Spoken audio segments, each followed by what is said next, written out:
Your Shopify store is quietly turning away customers. When your Shopify store isn't accessible, you're not just missing a click. You're losing a customer who truly wants to buy and losing Google rankings.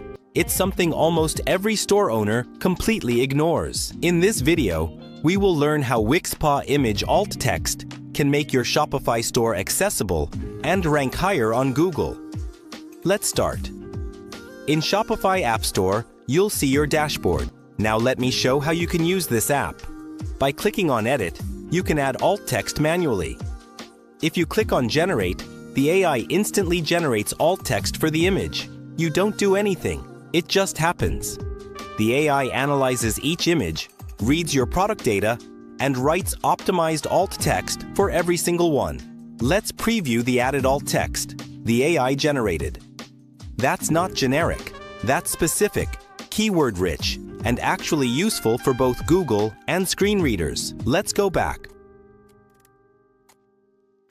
Click on Other Images. Here you can also add alt text for other images in UStore. To add alt text in this blog image, click on Generate. It is added within a second. Wixpa AI image.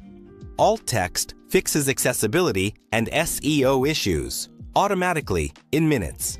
Stop losing Shopify sales and install Wixpa image. Alt text today. Don't forget to subscribe and hit the bell so you never miss a Shopify growth tip.